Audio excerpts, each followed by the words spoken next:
So, you're interested in buying a new home, but not sure how to go about it, or not sure where to start? I'm going to talk about that in this video.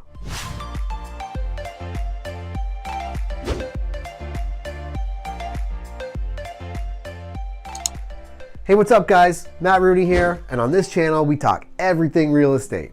From buying, selling, investing, to becoming an agent, becoming a broker, even how to build your own team. You name it, we talk it. If you haven't already, consider subscribing below, and at any point during this video, check out the link or description below for more information. Let's get started. I'm excited to share with you my first-time home buyer's guide. Whether you're a first-time home buyer, or you haven't bought a house in a while, or even if you have recently bought a house, but the process just wasn't that great, this video is for you. I'm going to take the home buying process, I'm going to break it down for you from start to finish into 7 easy steps. We're going to start with the pre-approval process. Unless you just won the lottery, you're going to need a mortgage. Next, we'll talk about selecting a real estate agent. And yes, I'm sure this won't come as a big surprise to you. I do think you should use a real estate agent. Following that, we'll get into the search for your next home, what you should be looking for, how to pick the right neighborhood, how not to land in a crack den. Then we'll discuss the offer, what to include, what not to include, just how the whole process works. Then we'll take a look at fulfilling any conditions that were included in your offer. We'll follow that up with what to do and not to do when your deal is either firm or released. And then finally, we'll talk about closing. There's a ton to do from the time your deal is done to the time you take possession of your new home. Let's get into this. Okay, so let's talk about the pre-approval process. In order to buy a house, you're going to need a mortgage. And before we get into applying for a mortgage, I'm just going to quickly explain how this works. Basically, there are individuals and companies out there that invest in mortgages.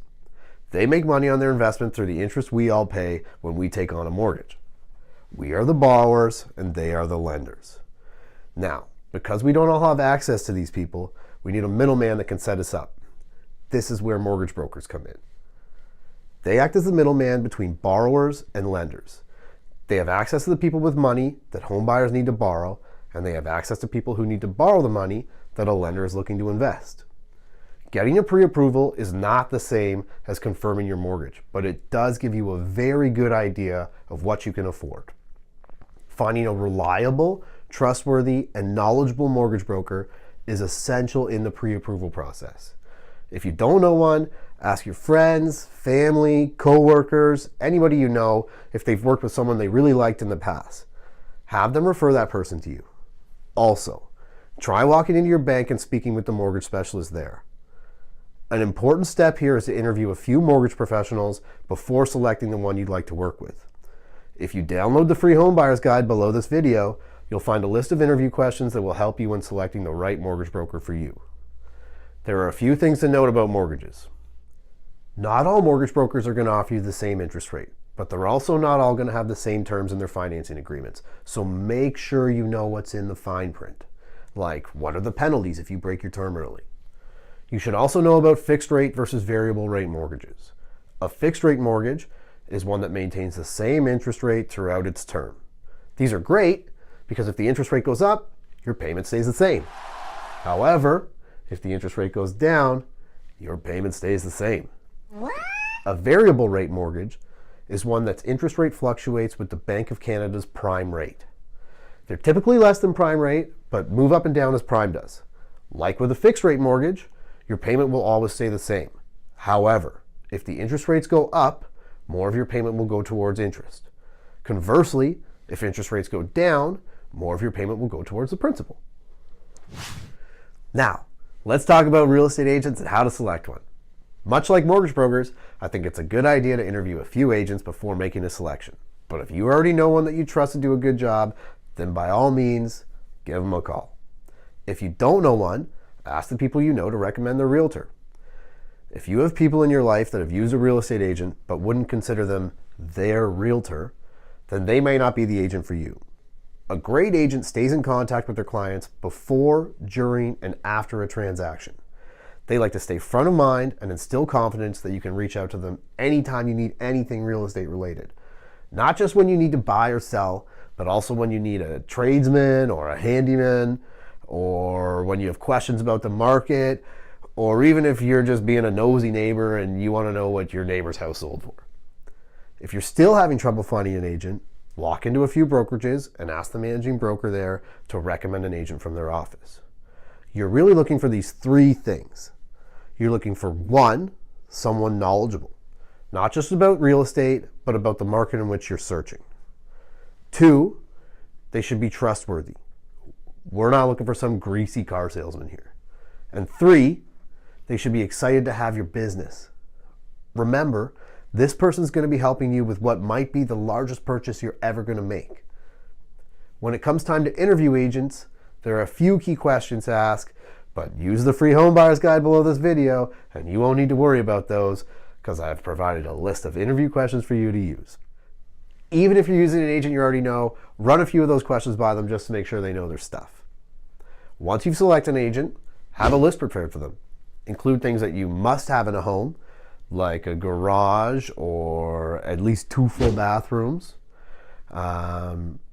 Things you'd like to have in a home, like a walkout basement or, I don't know, one of those little refrigerators that you need a key to open.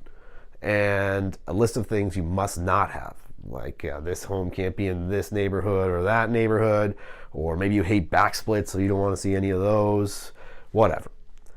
Your agent can help you understand what you can afford in your market to meet your demands. All right, let's jump right into the search for your new home. Searching for a new home is really an elimination process. You know those shows you see on TV where a couple gives a list of demands to an agent and then the agent shows them 3 properties and then they're forced to choose one? That's not how this works at all. You very well may view 1 or 2 homes, see something you love, and then go out and get it. But let's imagine that's not the case. In reality, you'll probably view an average of about 8 to 10 homes before you decide on one you want. It very well could end up being the first home you saw, but you won't know that until you see what you don't want. Once you find the home you love, you can move on to the offer process. But in a busy seller's market, you may have to go through this process a few times. I'll touch on that in the next step.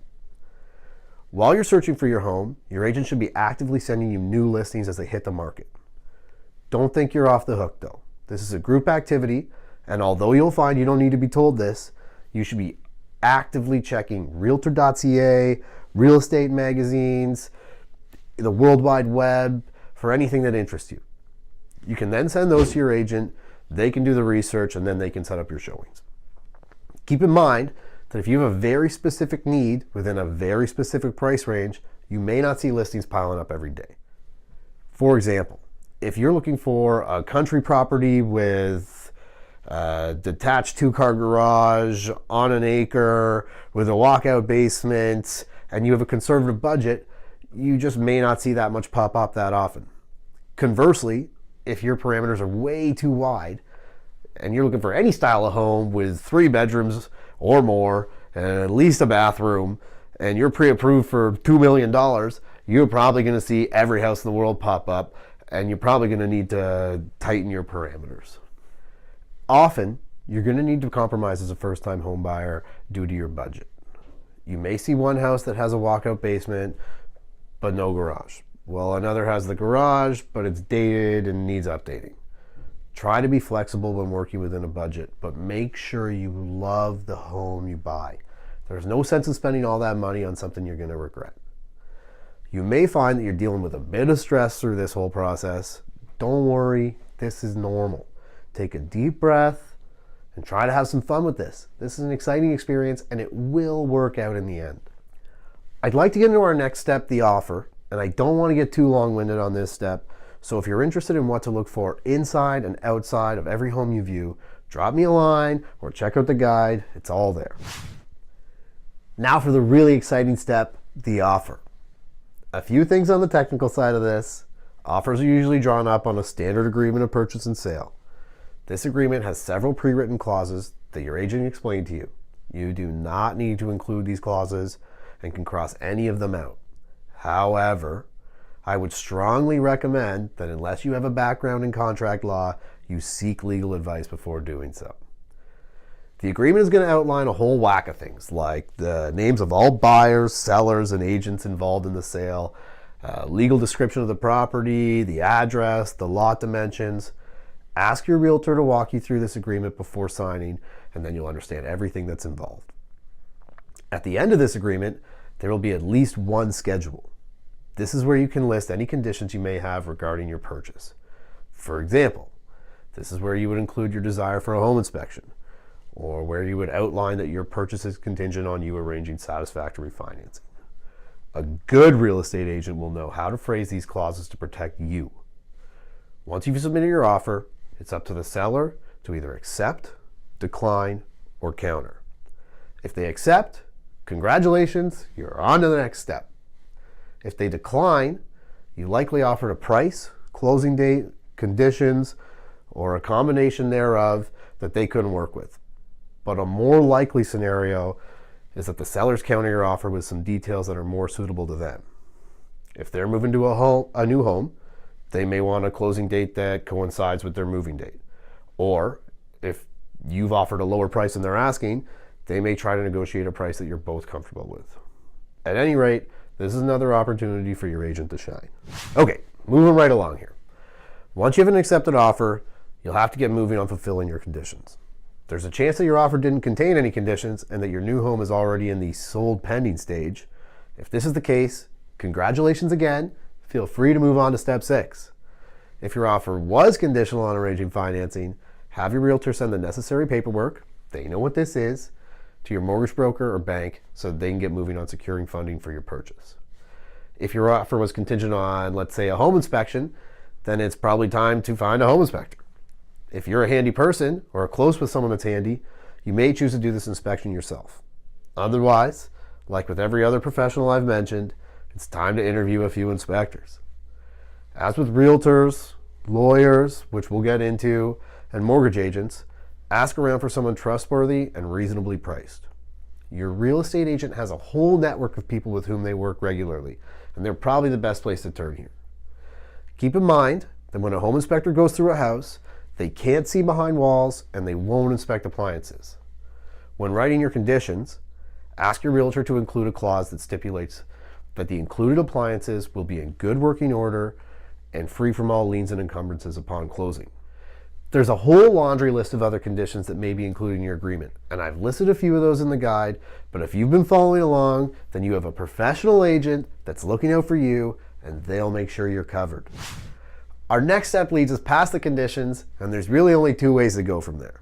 Either your conditions weren't met, in which case it's time to sign what's called a mutual release that returns your deposit to you, and then you got to get back out there for some further house hunting. Or it's time to sign a waiver saying that your conditions have been met. Assuming your conditions have been met, the status of the listing for the home you're purchasing will become what's called pending, meaning other agents will officially be able to see what the home sold for. All you have to do now is wait for the closing date. You wish. Actually, you're not quite off the hook yet. There's still a ton of things for you to accomplish. The first thing you'll need to do is select a real estate lawyer. And I think you can all guess what I'm going to tell you here. You need to interview a few. I also have a questionnaire prepared for you in the guide. Once you've selected a lawyer, your agent can send them the necessary paperwork so that they can get started on your deal. Next, your agreement will likely state that you can visit your new home a select number of times before closing. Use these visits to take measurements for furniture or renovations you may want to do, show your family the home, or whatever you need them for.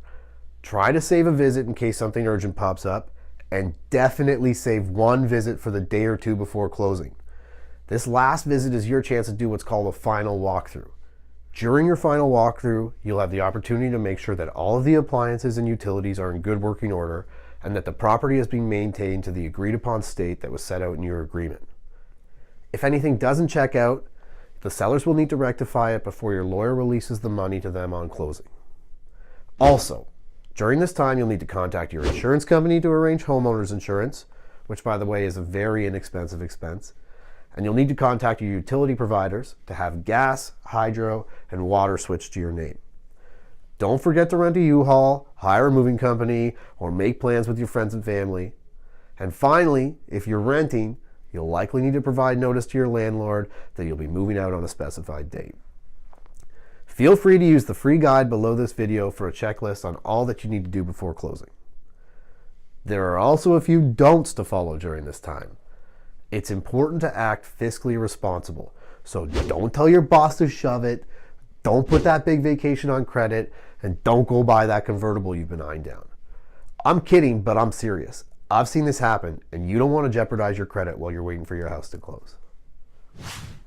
We've reached the final step, the day you've been waiting for. We're just about ready to close. During this time, there are still a few things to do, but this is what all the time, money, and fun have been leading up to. For starters, days before closing, you'll meet with your lawyer and you'll sign the final paperwork. As with everything else in life, we can't forget the taxes. There are two big ones here. There's land transfer tax and property tax. First, land transfer tax, which is exactly what it sounds like, a tax payable to the province in which the transfer of land occurred. If you're a first-time home buyer, though, you're eligible for government rebates and this tax could be moot for you. If you are eligible for rebates, your lawyer will pay your tax, take the rebates for themselves, and save you some money.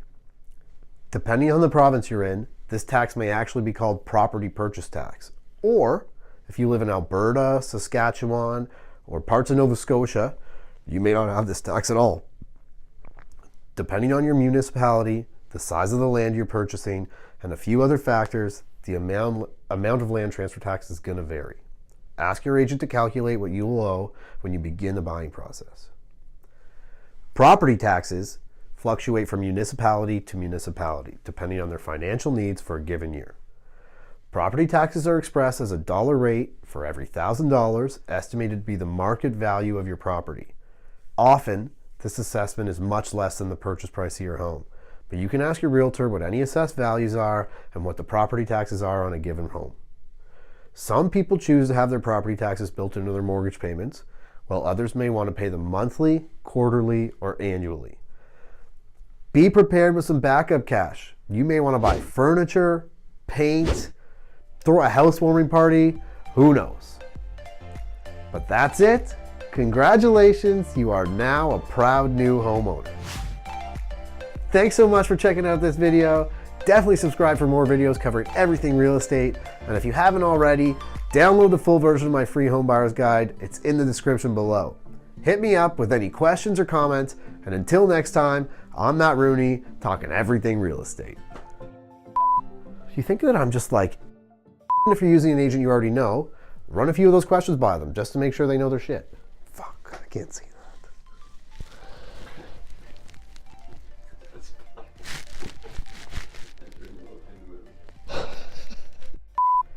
Property taxes fluctuate from municipality to favorite word. Good, we're good. Thanks so much for checking out this video. Definitely subscribe for more videos covering everything real estate. What the fuck?